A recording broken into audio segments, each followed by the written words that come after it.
Magandang araw po sa inyo at welcome back dito sa ating panibagong video. Mga kapolitika, ating pong pag-uusapan para sa vlog na itong balita na kung saan is meron na pong development doon sa pag-acquire ni Chavit Singson ng Miss Universe organization or ng Miss Universe company. Dahil kita po yung kanyang anak na babae kasama itong si McLean, at ang sabi ay nandito daw siya sa Pilipinas para kausapin na yung si Chavit Singson para sa pagbili ng stocks ng nasabing kumpanya.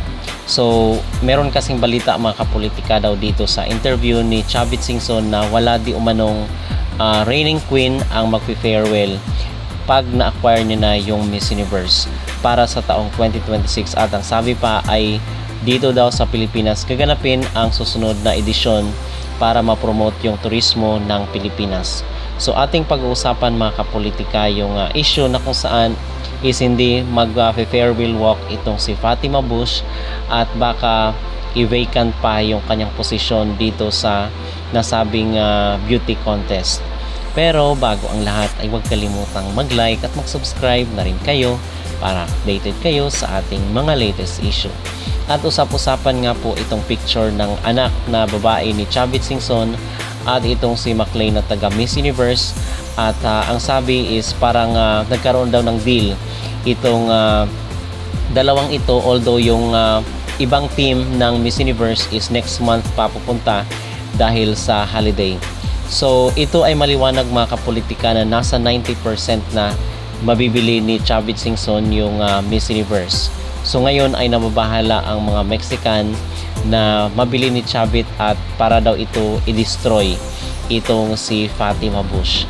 So ano ba yung ating masasabi at ating maging comment dito sa balita na hindi magkakaroon ng farewell walk itong si Fatima?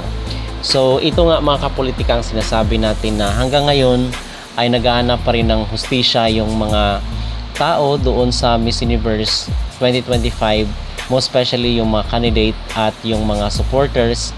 At hanggang ngayon ay hindi pa rin talaga nagda-die down yung issue at hindi pa rin nakaka-move on ang mga tao. Dahil kita nyo naman dito sa reaction sa Miss Universe page sa kailang social media platform ay inuulan pa rin ng pambabatikos itong si Fatima Bush, which is supposed to be pag ilang weeks na or more than 1 month na yung competition, and then binabash pa rin. There must be something wrong dito sa nangyari sa Miss Universe, which is ito nga ang nangyari kay Fatima Bush. So yung question na okay lang ba hindi magkaroon ng farewell walk itong si Fatima dito sa Miss Universe 2026 na gaganapin sa ating bansa. So for me mga kapolitika, kung ito lang yung makapagbigay uli or ito yung proseso na maibalik uli sa Miss Universe yung kanyang kinang, yung kanyang prestige at yung kanyang elegance, sa tingin ko ay justifiable na hindi magkakaroon ng farewell walk itong si Fatima Bush just in case ma-acquire ni Chavit Singson yung Miss Universe. At doon naman sa usapin na dethronement ay tayo is agree rin po tayo doon sa ideyang yun kung makuha niya nga itong beauty contest na ito. So i-vacant na lang mga kapolitika at i-void na lang yung resulta at i-declare na lang as walang winner ang Miss Universe 2025 para patas. Kasi pag ibibigay ito sa isang kandidata or isang contestant na nag-compete doon sa Thailand ay magkakaroon ito ng bias. Okay? Sasabihin ng mga taga-ibang bansa, kaya pala kinuha ang Miss Universe dahil gusto palang koronahan itong kandidatang ito. So para patas mga kapolitika, dapat mag-start sa zero talaga ang Miss Universe at i-declared na walang winner ang Miss Universe 2025 dahil nga, di ba kung inyong nabalitaan mga kapolitika, kinuha ng Miss Universe yung headquarters doon sa Mexico at nilipat doon sa New York kasi doon naman ang original na headquarter ng Miss Universe. So yun po. At kasi hindi nga nila nagustuhan yung resulta ng Miss Universe 2025 na kung saan is nababalot ng iskandalo at kontrobersiya. So yun po ang ating update ngayon dito sa Miss Universe. So ang sabi dito sa isang post ng Eventology na kung saan ay ito di umano ang magiging kapalaran, most possibly maging kapalaran ni Fatima Bush. What's next for Fatima Bush if Miss Universe is reset?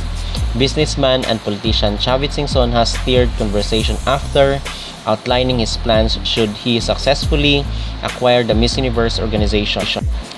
Plans that could directly impact the current Miss Universe title holder, Fatima Bush. Singson shared his vision during a press conference, emphasizing a complete reset of the organization. If I were to acquire the Miss Universe organization, everything would begin with a clean slate. This means that no woman would be reigning as Miss Universe. The title would be declared vacant. Paula Shugart would return as president alongside with my daughter, Congresswoman Rachel Louise Singson Michael. Under this proposal, the Miss Universe crown would be declared vacant, raising major questions about Fatima Bush's status. Would her reign be shortened, redefined, or formally concluded as part of the transition?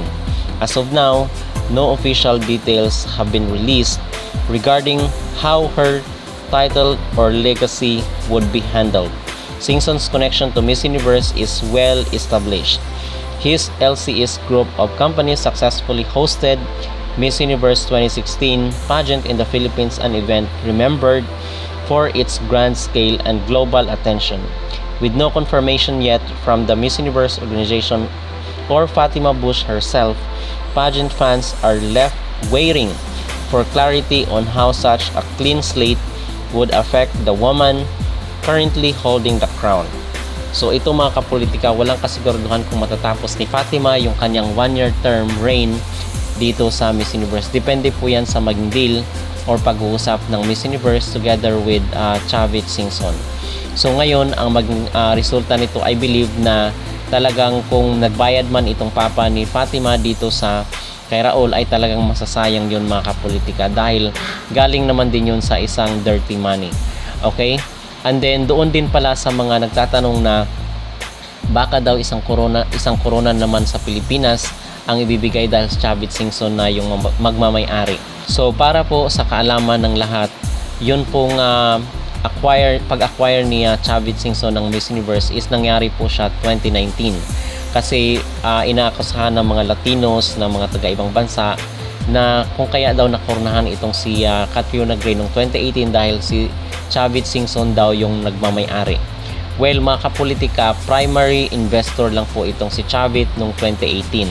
At even nga noong 2016 ay investor lang din itong si Chavit Singson. Parang ano lang ito, parang nakishare lang siya doon sa stocks at nag-contribute lang siya doon sa isang stockholder. Pero hindi talaga siya yung main stockholder kundi investor lang mga kapolitika.